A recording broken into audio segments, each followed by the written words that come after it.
सगळे निकष बाजूला ठेवून केंद्राकडनं आम्हाला भरघोस मदत द्या, 10,000, 20,000, 25,000 कोटी रुपये आम्हाला द्या. पण पंतप्रधानांना प्रस्ताव पाहिजे. देवेंद्र फडणवीसांचा अभ्यास सुरू आहे. अभ्यास होईपर्यंत त्यांना माहिती आहे की लोक विसरून जातात. जीएसटी कमी केला, लावला कोणी होता? नेहरूने लावला होता. नेहरूने लावला होता का जीएसटी?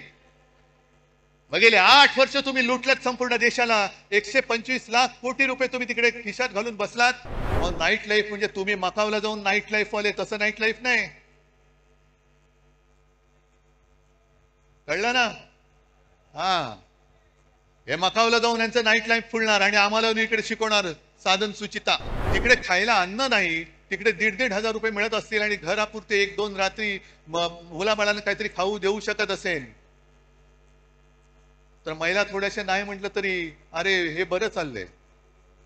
पण तो शेतकरी बोलला की साहेब, ही भाजपची औलाद आहे ना, ही आता पगारी मतदार तयार करते. पगारी मतदार.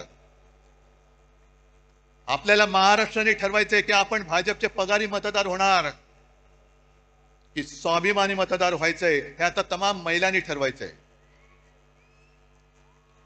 कारण पंतप्रधान तिकडे बसलेत.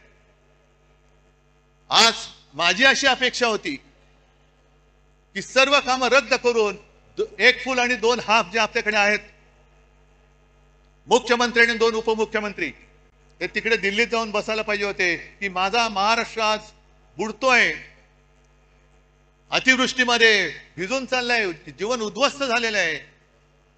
सगळे निकष बाजूला ठेवून केंद्राकडनं आम्हाला भरघोस मदत द्या, 10,000, 20,000, 25,000 कोटी रुपये आम्हाला द्या.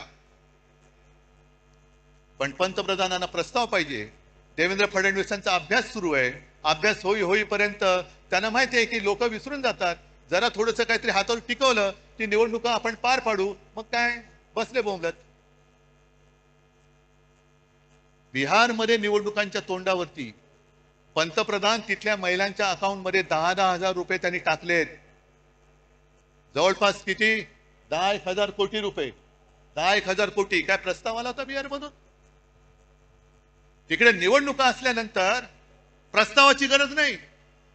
तुम्हाला मतं विकत घेण्यासाठी तुमच्याकडे पैसे आहेत, पण उद्ध्वस्त झालेल्या महाराष्ट्रासाठी द्यायला तुमच्याकडे पैसे नाहीत. हा माझा जाहीर आरोप आहे. गेल्या निवडणुकीत सुद्धा मोदी तिकडे गेले होते आणि लिलाव केला. बिहार के लिए मैं पैकेज देना चाहता हूं, कितना दे दूं? 50,000 दे दूं कि 70,000? 70,000 दे दूं कि 90,000? आणि करत करत करत 1.25 लाख कोटी रुपये त्यांनी तिकडे जाहीर करून टाकले होते. 1.25 लाख कोटी मिळाले की नाही मिळाले बिहारच्या जनतेला माहिती. म्हणजे तुमच्याकडे पैसे आहेत, पण तुम्हाला महाराष्ट्राला, तुम्ही महाराष्ट्रावरती अन्याय करताय. अन्याय तुमच्या मनामध्ये आहे. महाराष्ट्रावरती सूड घ्यायचंय तुम्हाला. हे जे राजकारण चाललेलं आहे, म्हणून मी जे काय म्हटलं की भाजप आणि सरकार यांचा सुतराम संबंध नाहीये. सुतराम संबंध नाहीये.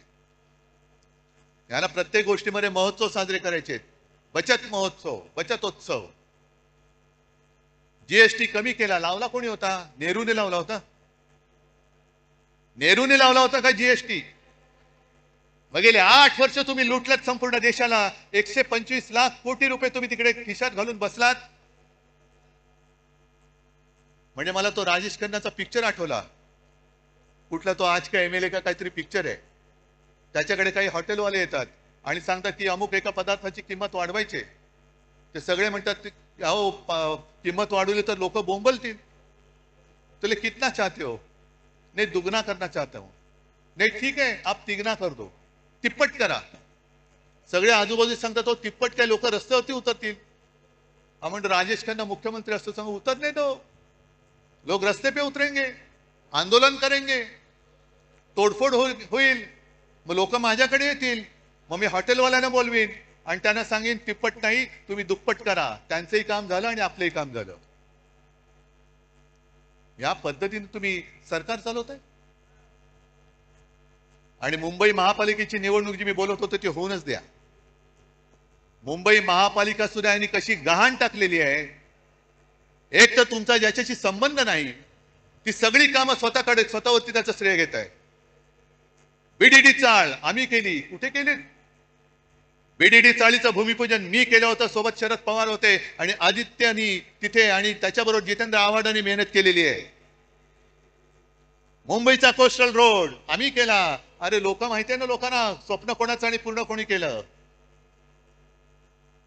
आणि आज सुरतानी एक गोष्ट केली, जी गोष्ट आदित्य इतके वर्ष बोलत होता, की मुंबई हे न झोपणारं शहर आहे. दिवसा जे ऑफिसमध्ये जातात त्यांना दिवसा जेवणाची आणि खाण्याची पिण्याची, म्हणजे पाणी पिण्याची नाही सोय असते, तर रात्री काम करणाऱ्यांची का असू नये. तेव्हा भाजपवाल्यांनी जो काय नंगा नाच केला होता, संस्कृती, नाईट लाईफ. नाईट लाईफ म्हणजे तुम्ही मकावला जाऊन नाईट लाईफ वाले, तसं नाईट लाईफ नाही. कळलं ना? हा, हे मकावला जाऊन यांचं नाईट लाईफ फुलणार आणि आम्हाला इकडे शिकवणार साधन सुचिता. आज जे आपण बोलत होतो तेच त्यांनी केले. रात्री सुद्धा आम्ही पब आणि बारची मागणी करतच नव्हतो. उलटा आमचं म्हणणं आहे बार रद्दच करा. जे तुमचे मंत्री चालवत आहेत त्यांना पहिल्या मंत्रिमंडळातून काढा, ही आमची मागणी आहे. पण सगळं श्रेय आपल्याकडे घ्यायचं आणि दुसरं तुमच्याकडे द्यायची. मुंबई महापालिका सुद्धा आज जवळपास 2.25 लाख कोटीच्या तुटीमध्ये आणि खड्ड्यामध्ये टाकलेली आहे. सहन करायचं आपण, बघत बसायचं आपण. आणि निवडणूक घेऊ शकतील असं मला वाटत नाही, कारण लोकप्रतिनिधी ज्या दिवशी सभागृहात जातील त्या दिवशी आम्ही यांनी 3 वर्षात खाल्लेली सगळी मुंबईची तिजोरी ही जनतेसमोर येईल. आम्ही आणणार व्हाईट पेपर, पहिला काढणार, त्याच्यावरती व्हाईट पेपर काढणार आहे. बोलण्यासारख्या बऱ्याच गोष्टी आहेत, मला हरकत नाहीये, पण तुम्ही तरी किती वेळ भिजणार.